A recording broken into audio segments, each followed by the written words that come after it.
We talked last week about how to time our seed starting so we can get a jump on the gardening season without being too early or too late. This week, we're focusing on what we need in terms of supplies to get those seeds going. There are tons and tons and tons of options out there, from just the plain basics to super fancy and everything in between. There is also a wide range in terms of how expensive those options are. Today on Just Grow Something, we'll talk about the 6 things I think you need for basic seed starting, and then the items that are either nice to haves but maybe not necessary, or that are downright scams. If you've thought about starting your own seeds indoors but shied away because it seemed like you needed way too much in equipment, we're going to demystify that today. Let's dig in. Hey, I'm Karen, and what started as a small backyard garden 20 years ago turned into a lifelong passion for growing food. Now, as a market farmer and horticulturist, I want to help you do the same. On this podcast, I am your friend in the garden, teaching evidence-based techniques to help you grow your favorites and build confidence in your own garden space. So grab your garden journal and a cup of coffee and get ready to just grow something. We're talking all about seed starting this month, and so the question of the month for February is, what do you struggle with most in starting seeds indoors? Let me know in the comments if you're on Spotify or YouTube. Send me a DM on social, put your comment in the Facebook group, or just send me an email. What do you struggle with when it comes to starting seeds for transplant? You have until February 21st to get these answers to me. If you are new to seed starting, or you need a little helping hand in the what do I need and how do I do this categories, I have a free ebook that you can download with all my seed starting information. And like I said, it's free. Just go to justgrowsomethingpodcast.com/seed book. I will link to that in the show notes. There is no charge for that one. The $10 garden planning workbook to help you finish planning out where all those seedlings are going to go in the garden once you successfully germinate them and get them hardened off is also available in my shop. The link to that will also be in the show notes. The first time that you successfully sprout seeds and then get them to grow without getting all leggy and flopping over, and then get them nice and strong and finally out into the garden, is such a sense of accomplishment. Once you sort of get a system down for starting your own seeds indoors, it opens up a world of possibilities in terms of the different varieties that you can grow, and it allows you to grow more plants for less money than buying transplants at the garden center. Now, it might seem like there are a ton of items that you need to buy if you look at all of the pictures online, but starting seeds indoors successfully only requires a few key supplies. So while many options are available at a wide variety of different price points, understanding what is necessary versus what's just a nice to have or even a luxury, and then what is absolutely not necessary, can help beginning seed starters make more informed choices. Okay. So let's talk about what I would consider to be the 6 most essential seed starting supplies, their functions, and then sort of the different cost variations. The first one is just your seed starting container. Whatever it is that you are going to use that provides a space for your seeds to germinate and grow until they're ready for transplanting. This is your first budget item, right? You can do this for free. You can reuse containers like yogurt cups or egg cartons, or even take out containers that you pop drainage holes into in the bottom. That can cost you absolutely $0. Now, if you want to look at sort of a more mid-range option, you can buy plastic seed trays with cell inserts. You can also look at the more expensive seed trays that are a very thick, rigid plastic that are going to last you for a very, very long time. Those have a little bit more of an investment to them. There are also silicone seed starting trays that are going to last you for multiple seasons. And then you've also got soil block makers. We've talked about soil blocking a little bit more in the past. Those are a little bit more of a high-end option, but if you are trying to stay away from plastics, then the soil blocks or the silicone seed starter trays are a really good option options. I always recommend going with sort of the budget option to start with if you're not sure that seed starting is for you. If this is the first time that you're trying it, don't go out and invest in a ton of different seed starting types of supplies, specifically the containers. Just go for whatever you have around. My first, I think, 2 years starting seeds, I did the majority of them in egg cartons, in the cardboard ones and in the styrofoam ones, because people were always giving us egg cartons because we sold eggs. So I had a ton of them laying around. Didn't cost me anything. Reused containers absolutely work. They just might lack a little bit in terms of uniformity. So you want to make sure that you've got the proper drainage for them. So poking those holes uniformly. Plastic trays are convenient. They're widely available. The soil block makers, those eliminate the need for plastic, and they absolutely promote strong root development, but don't feel pressured into using those right away. The key points that you want to look for in whatever it is that you're deciding to use to start your seeds in is the volume of soil in that container appropriate to the seeds that you are starting. So your larger seeds are going to need a larger volume of soil. Your smaller seeds, you actually don't want a huge volume of soil, because the whole point of those seed containers is to hold the moisture in the soil enough to where the seed itself is constantly in contact with it. So if you have an itty bitty tiny little seed in a huge volume of soil, you're going to have to continually be checking to make sure that soil is moist. Conversely to that, you don't want something that is holding such a tiny amount of soil that you're unable to keep it damp all the time. So there's a little bit of a balancing act. Don't overthink it, but just make sure that whatever it is that you're using has an appropriate amount of soil that it can hold for the seeds that you're wanting to start. You also want to make sure that you're getting proper drainage, and that it is easy for you to remove the seedlings at time of transplant without damaging the roots. So if you're using something like an egg carton, if it is a styrofoam one where you're just kind of sort of scoop out that soil when it's time to transplant, make sure that it's deep enough in there that you're not going to really disturb or damage those roots.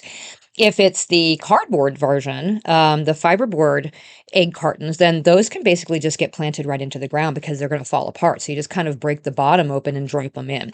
So just consider that step when you're deciding what to use as your seed starting container. The second supply that you need is a seed starting mix or growing medium of some sort. So whatever it is, we want a light, well draining medium that is going to support the germination of that seed and the early growth of the seedlings.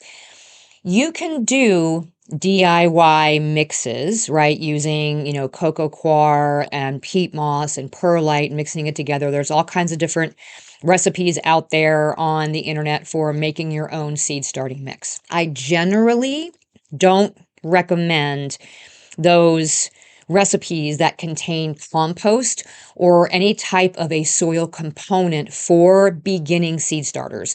It can be very difficult to monitor soil moisture when you're using a seed starting mix or an actual potting mix as your seed starting mix. It can often retain too much moisture, and that soil component is very attractive to fungal diseases and fungus gnats, right? So I recommend a pre-mixed seed starting mix that is usually a soil-less mix. You can also go for like the organic or specialty blends here if you want. It's more of a higher end option, but if you are prioritizing organics and sustainability, that might be what you're looking for. DIY mixes are cost effective if you're doing them in bulk, but they do require some effort. And if you're not doing large volumes, then buying all those individual components may end up costing you a lot more than just going and buying a commercial mix. Commercial mixes definitely offer convenience, and they are more consistent in their sort of soil profile, and their texture. So, you might be tempted to do a DIY mix to start with, but I always recommend for your very first time, or if it's just your first couple of years trying, a soilless seed starting mix is what I would go with. I do use, and I've mentioned this before, I do use actual potting soil when I'm doing my seed starting, just so I don't have to go with a bunch of different blends. I buy one blend and I use it for everything. But I also have about 20 years worth of experience in this. So, purchase the the seed starting mix or the starting medium that matches your level of experience, I guess would be my best advice to you. The key points that you want to look for in a seed starting mix or medium is, a light, fluffy mix that doesn't have any excessive twigs or chunks. You want it to be well draining, but still retaining enough moisture to facilitate that germination. We also don't want a whole bunch of excess nutrients, right? These fertilizers and nutrients are not necessary for seed germination. Those seeds have everything that they need to sprout and get growing until they get their first set of true leaves. And in fact, excessive nutrients can cause damage to the baby roots. So I do not recommend grabbing like your Miracle-Gro potting mix that has a ton of nitrogen and stuff in it and using that as your seed starting mix. You're more than likely to damage those baby plants. So something that is neutral is what you want to go for. The third thing that we need when starting seeds is adequate light, right? We need adequate light, or those seedlings need adequate light once they sprout to prevent them from becoming leggy. Now, your budget option here is just going to be a south-facing window supplemented with some aluminum foil reflectors. This is going to be okay, but not all of us have enough light at this time of year, even if it's coming in through a south-facing window, to really give those plants what they need. So I always recommend adding some additional light. Individual tabletop LEDs or little grow lights that pop into the individual containers are just fine if you have your plants, if you have your seedlings in a window and you just need to supplement. If you are not going to have them in a window and they're going to rely on your lights for 100% of their lighting, then you might want to look at just some basic LED shop lights or compact fluorescent bulbs. You want to look in your lights for things that have between 5,000 and 6,500 Kelvin of light. That is the light range that you're looking for. You can also, if you really want to get into it, you're looking at like full spectrum LED grow lights with adjustable height settings and all that kinds of fun stuff. All right. High end, really cool. Really not necessary. Okay. Your basic LED lights are going to do just fine as long as they are in that proper light spectrum. Natural light alone is usually going to be insufficient. Basic LEDs work really well. High-end growing lights are going to, offer a little bit more in terms of the spectrum of the light, but that's not necessary in the seedling phase. So what we want to look for in the light is the light color. Daylight temperatures are in the 5,000 to 6,500 Kelvin range. And so that is what is best for our seed starting purposes. And now I want you to geek out with me for just a minute, okay? If the term Kelvin sounds familiar to you, it is likely from one of your science classes in school. It's the SI unit of temperature. A change in 1 Kelvin is the same amount of a temperature change as 1 degree Celsius. But Kelvin starts at true zero, which equates to negative 273.15 degrees Celsius, okay? 0 Kelvin is the temperature at which all molecular activity stops. It is literally absolute zero, okay? So if Kelvin is a measurement of temperature, then why are we using it to talk about the color range of lights? So in lighting terms, the Kelvin of a light is assigned using the basis of correlate color temperature, CCT. This is basically, if you were to take a metal object and expose it to heat above a certain temperature, the metal appears to glow. Okay, so depending on the Kelvin temperature that the object is being heated at, between 1,000 Kelvin and 10,000 Kelvin, that glow will be various colors. The lower end of the scale between 1,000 and 10,000 means the warmer the color temperature will be. It emits more yellow and orange hues. The higher end of the scale means it will emit a blue-white color temperature that more mimics daylight. So the color temperature rating of a light, like 5,000 K, 5,000 Kelvin, correlates, there's that correlate color temperature, right? Correlates to the Kelvin temperature of the object. Isn't that cool? So, and then another fun note, the Kelvin temperature doesn't have a degree symbol. That's why your lights will say 6,500 K and not 6,500 degrees K. This is because the Kelvin scale is an absolute scale, while the Celsius and the Fahrenheit scales are relative based on the freezing point of water, okay? There is your unexpected science lesson for this week, okay? You are welcome. If you didn't nerd out enough with me on that little note, I got another one for you. And this one comes from just one of the ingredients in Magic Mind, and it's rhodiola rosea. This is not one that we've talked about before. It's one that supports mental endurance and it combats fatigue, promoting sustained energy and alertness. So, fun fact, I ran a 24-hour trail endurance race the last weekend in January. Yes, 24 hours running on technical trails. I absolutely had a blast. And I intentionally threw a bottle of Magic Mind in my cooler along with all my running fuels and supplements for this very reason. I pulled a study that showed taking rhodiola rosea can improve endurance exercise performance. So the purpose of the study was to investigate the effect on reaction time and attention and muscle strength and all these things. I was mainly worried about the attention because when you're running around a lake on frozen, snow-packed, rocky trails in the middle of the night, you need your full attention. Another study tested rhodiola rosea on fatigue during night duty among a group of physicians and found a statistically significant improvement in perceptive and cognitive cerebral functions. Did I take Magic Mind during my race? Yes. In the middle of the night? Yes. Do I feel like it helped? Also, yes. And I took third place in that race, by the way, so I am absolutely convinced. Magic Mind has a very special offer only for the month of February and only for the first 10 orders. You will save a full 40% off your subscription by going to magicmind.com/growsomething40 this time and use code growsomething40. Okay, we're usually at 20. This month we're at 40, but only for the first 10 orders. The subscription is usually $59 and some change because that saves you 20% off of the one-time purchase price, or I guess it's 28%.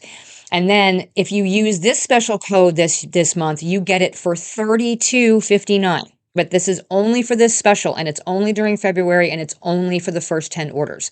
magicmind.com/growsomething40, and the link will be, of course, in the show notes. So the fourth essential seed starting supply that I think you should have is a heat mat. Now, this is optional, but very beneficial.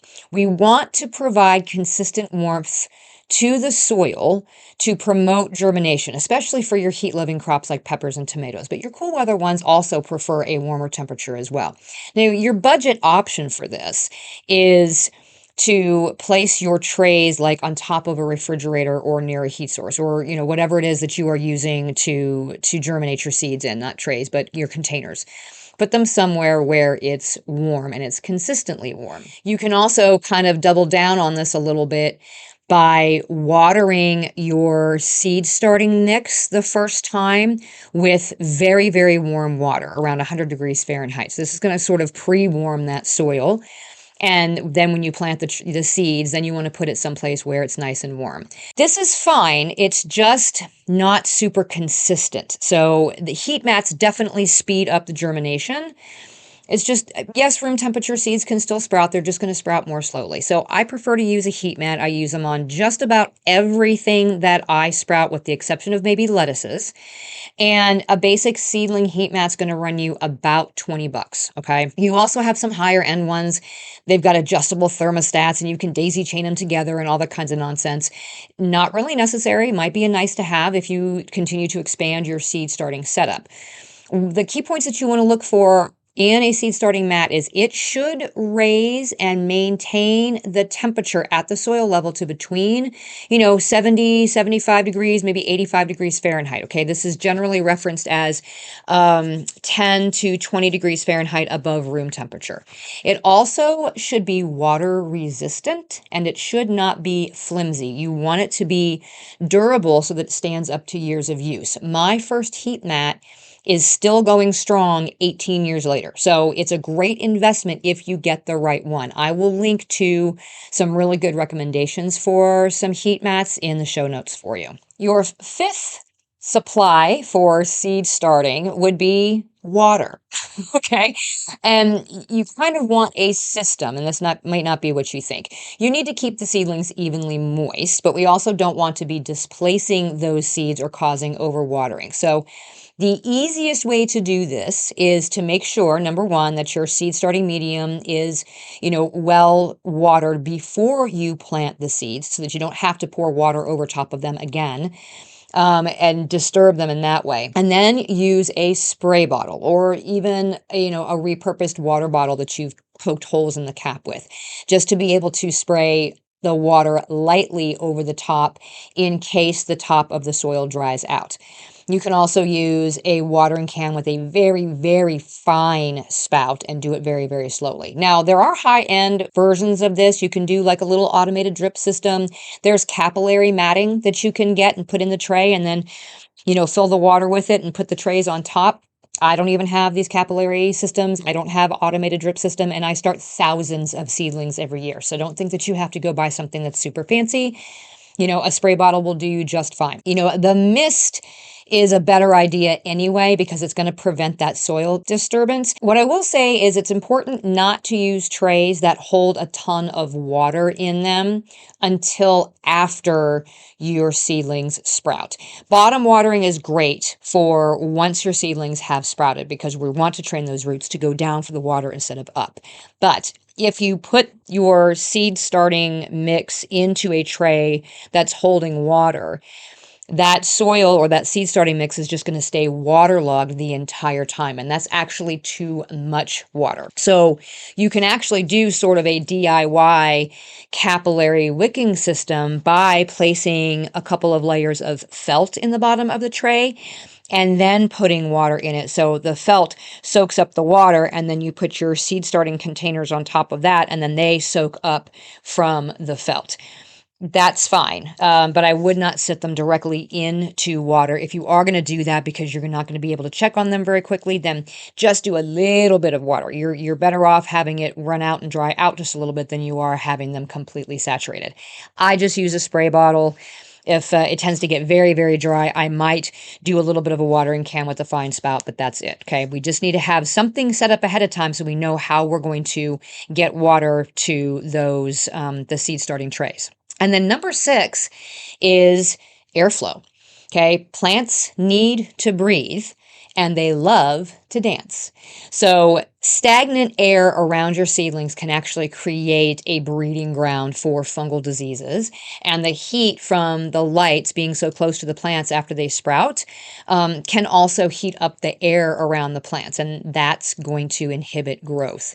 Plus, if you get some airflow going, they get that gentle movement of air. And that kind of pressing against the plants actually strengthens their stems up as they sway back and forth. So this better prepares them for life outside. It makes them stronger. So your budget option here is just to open a window. Now, you don't want to do this on a really gusty day. We don't want to damage the baby plants. And also, if it's super cold where you are right now, that might not be the best idea. So your alternative to this is like a small little desktop fan, super easy. I prefer an oscillating fan because it kind of mimics the ebb and flow of the wind and it distributes the air a little bit more evenly around the space. This is all going to depend on your setup, where you're set up, and exactly how many plants you're working with. Opening a window may be the cheapest, but it's going to be a little bit inconsistent. And if we're starting seeds ahead of spring, it likely is going to be cold depending on where you are. So a fan is going to be a little bit more consistent. It's a little bit more of an easy to monitor solution. And you can set the fan on a timer so it's only on while the lights are on. So just look for something that isn't going to blow too strongly against the seedlings because we don't want to damage them. Okay? So those are the things that I think are essential for seed starting. The right containers, a proper seed starting medium of some sort, lights, heat, water, and airflow. Okay, pretty much the same things that a seed needs when it's sprouting outside in the garden. Now, you might think that there's a few things missing from that list. Let's talk about which things are more nice to haves, but not necessary, and the one thing that is downright not needed at all, and I think is a bit of a scam. So many of the products that are marketed for seed starting absolutely are not essential, especially for beginners, okay? There are a few items that you might want to consider later on if you expand your seed starting efforts, but I think newbies can absolutely skip these. And the first one that you might have noticed was missing from that first list is humidity domes. Seeds will germinate just fine without a humidity dome as long as moisture is maintained, okay? But if you are growing in a very dry environment, a dome is going to help retain moisture during early germination. This is also even more important if you're using a smaller volume of soil. In my house in the wintertime, it is like 20% humidity in here, and it doesn't matter how many humidifiers we have running. So it is definitely dry. I use humidity domes. This also helps when I, am busy working a lot of hours and I may not get to check the soil moisture as frequently as I like. It prevents them from drying out. But if your setup doesn't come with humidity domes, you don't want to have to go and buy something extra, you can use plastic wrap, cling film. You can use beeswax, coated fabrics. You can repurpose other plastic lids. You can use all kinds of different things just to cover up your seed starting containers while you're waiting for those plants to sprout. Just be sure to remove that film or the lid or the humidity dome as soon as the seeds germinate. Number one, if you're using like cling film and it's tight against where the seeds are sprouting, they're going to press up against that film and that can damage them. But we also are trying to avoid damping off disease and other fungal problems. So we want that airflow right away as soon as those seedlings start to come up. You also are going to want to remove these a little bit earlier if your soil seems to be staying too damp or if there are signs of mold. So if you are starting a lot of seeds and you're having problems making sure that they're, or checking to make sure that they are always as moist as they're supposed to be, you might use a humidity dome. If you're growing in a very dry environment, you might use one. Otherwise, seeds are going to germinate just fine without them so long as you can maintain the soil moisture, okay? The second thing is pH testers. Most seed starting mixes, especially if you're buying them commercially, have the correct sort of neutral pH already. So it's not necessary for you to be testing the pH of the water that you're using or the soil or the seed starting medium that you're using. If you are creating your own homemade mix, especially one that contains some sort of soil component, then you might want to be testing the pH because you have no idea what that the pH of the soil component is, whether it's a compost or whatever. And there are some components in seed starting mixes in the homemade versions that can actually be fairly acidic, and that might not be what you want for your seeds as they're starting out. We like them to be a bit more neutral. So At that point, it might be helpful for you to have a pH tester, but you don't have to go and buy a super expensive, battery operated, testing thing, whatever. Like you can just get the inexpensive little pH strips and follow the instructions on that in order to test it.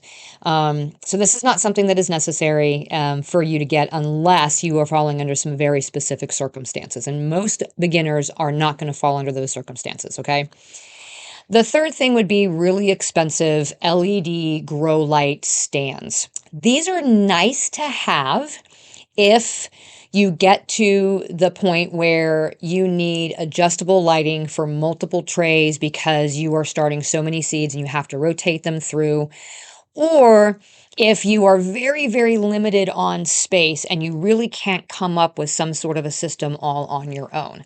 Other than that, you can generally come up with your own sort of DIY shelf setup with affordable clip-on lights or simple shop lights on chains or whatever it is, okay? Don't be fooled into thinking that you need some fancy setup that's got the lighting already set up for you that you can raise and lower and all these kinds of things. They're fun and they're cool looking. And if that's what you want, then go for it. But you don't think that you need it. It's not essential, okay? And the fourth thing that's not essential are these special seeding tools. You'll find them usually like in a pack of 4 or 5. They usually have a couple of little like small dibblers, and maybe like a little seed drill and a little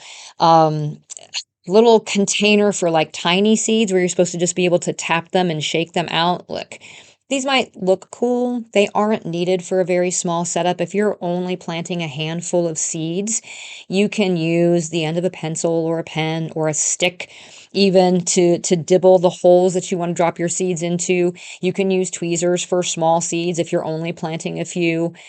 These tools might end up being useful if you are seeding a lot of trays or you are seeding a lot of really, really small seeds over and over and over again. Most of us are not doing that. So you absolutely do not need special seeding tools unless you feel like your volume of seed starting has gotten to the point where it would make it faster and easier on you, okay? And that one thing that I say you absolutely do not need and that I feel is a complete and total scam is specialty seed starting fertilizers, okay? Seeds contain enough nutrients to grow until their first true leaves appear. We always say, a seed is a container that has a baby plant and a boxed lunch. That boxed lunch is all of the energy that they need to burst out of their seed coating up through the soil and start growing long enough until their first true leaves appear. They do not need any type of fertilizer. And as a matter of fact, if there is too much fertilizer available when they do sprout, it can actually damage the seedling. So don't think that you need some specialty seed starting fertilizer, because once those plants do develop their first true leaves, you can actually use whatever liquid plant food you normally use and just use it at half strength. This is enough. You don't need something that is special. Now, if you are doing, something that is going to stay in the house for a very, very extended period of time, you've got very long growing transplants like tomatoes in a very short season area, or you have things that are going to be indoors for an extended period of time. Yes, you are going to want to feed these plants, but you do not use something specific for it. Half strength, regular liquid plant food is going to do just fine. So hopefully that demystifies a little bit about what is essential for seed starting and what you can do without. My free Seed Starting Essentials ebook goes into much more detail about everything we talked about today and more, and it's totally free. JustGrowSomethingPodcast.com/seedbook. And it also includes a chart with the preferred soil temperature ranges for germinating the most common vegetable seeds, so you can determine whether you really need a heat mat or not. By focusing on the essentials and avoiding unnecessary purchases, beginning seed starters can absolutely be successful without overspending or about getting overwhelmed by all of the options. As your experience grows and your needs grow, then investing in higher end or time saving, equipment, then that might make seed starting more efficient and more scalable. It just all depends on your needs. Until next time, my gardening friends, keep on cultivating that dream garden, and we'll talk again soon. For more information about today's topic and to find all the ways you can get in touch with me or support the show, go to justgrowsomethingpodcast.com. Until next time, my gardening friends, keep learning and keep growing.